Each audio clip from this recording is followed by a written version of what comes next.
नाज़रीन, आज हमारे स्टूडियो में हमारे साथ मौजूद हैं शायर बिलाल बेवस। आज इनसे मालूमात लेंगे कि इनको कब से इन्होंने शायरी शुरुआत की, उनसे पूछेंगे। लेकिन इनकी बड़ी एक अच्छी बात है कि इनका तखल्लुस मुझे बड़ा अच्छा लगा, बिलाल बेवस। तो चलते नाज़रीन इनकी तरफ। जी, अब बेवस साहब, आप तव्हां कॾहिं खां ही शेर व शायरी स्टार्ट कई आहे, कॾहिं खां तव्हांखे शौक़ु पैदा थियो, या तव्हां माना कहिड़े सोशल मीडिया ते तव्हांजी ही शायरी आई आहे? मुंहिंजो नालो अब्दुर्रहमान मुस्तोई आहे, मुंहिंजो तखल्लुस बिलाल बेवस आहे ऐं मुंहिंजो शायरी में अचण जो वॾो सबबु जेको हुयो उहो हुयो हसन दर्स सिंध जो वॾो यगानो ऐं आशिक़ शाइर आहे ऐं उनखे सिंधी ॿोली जो जोन एलिया बि चयो वेंदो आहे। ऐं तव्हांखे मां हसन जो हिकिड़ो शेर तव्हांखे ॿुधाईंदुसि। एॾा पुराणा आहियूं जेॾी हवा पुराणी ने सिर वरी ॼमियासीं कंहिं सां न प्यार ख़ातिर, हर कंहिं जे घर में आहे क़िस्मत संदो सितारो, दुनिया विरला पिनियासीं दिलदार ख़ातिर। तव्हां पंहिंजे ज़िले जे कहिड़े शाइरनि ऐं अदीबनि सां तव्हांखे उहो भाईनि था, तव्हां माना हुननि जी शेर व शायरी पढ़ो था ऐं उन सां इंस्पायर आहियो? कुझु नाला हुजनि त तव्हां ॿुधाइजो। साईं, मुंहिंजो तालुक़ु जेको आहे साहित्य परगिणे में ठारू शाह सां आहे, जंहिंखे नारगियुनि जो शहर बि चयो वेंदो कंहिं दौर में। ऐं जेको मुंहिंजो ॻोठु आहे भोटी साइड में आहे, थोरो भोटी खां कुझु किलोमीटर कुझु मुफ़ासिले ते आहे। ऐं मुंहिंजे ॻोठ जे भरिसां हिकिड़ो ॻोठु आहे सोलंगियुनि जो, उन में मसूर पनाई वॾो मशहूरु शाइर हुयो।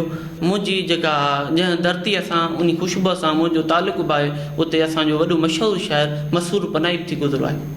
तव्हां कुझु पंहिंजे शेर व शायरी जेकी तव्हां कई आहे, कुझु असांखे ॿियो बि ॿुधायो, कलाम वग़ैरह? मुंहिंजो साईं पंहिंजो हिकिड़ो ॿ सिटूं आहिनि। बादल वसीजे तूं मुंहिंजे ॻोठ जी बनियुनि ते, ॿकरियुनि ते बाज थींदी घोड़नि लाइ गाह थींदो। ॿियो आहे मिली सघियासीं न हुन सां ॼामशोरे में, मिलियूं उहे ई हवाऊं नेण भरिजी आया। दारो मदार मुंहिंजे अमलनि जो आहे तोते, मुर्की सवाबु मिलंदो रोई गुनाह थींदो। ॿियो हिकिड़ो शेर आहे मुंहिंजो उर्दूअ जो। आँखों में कोई ख्वाब उतरने नहीं देता, ये दिल के मुझे चैन से मरने नहीं देता।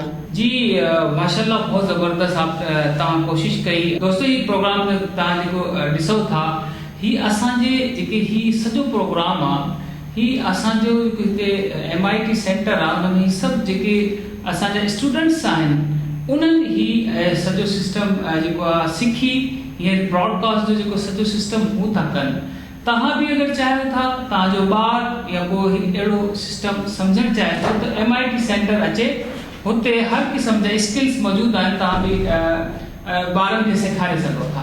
अच्छा दोस्तों, हलंदे हलंदे हिकिड़ो थोरी मां ॻाल्हि चई वञा, पंहिंजो आख़िरी हिकिड़ी शेर मां बि छो त मौज़ू असांजो इहो हो, ते मुंहिंजो हिकिड़ो शेर आहे पंहिंजो कि सहर सितम करो कि सितम करी तो देख, सहर सितम करो कि सितम करी तो देख, कि अपने उन्हें ही अपना बनाकर लूट लिया। अस्सलाम वालेकुम।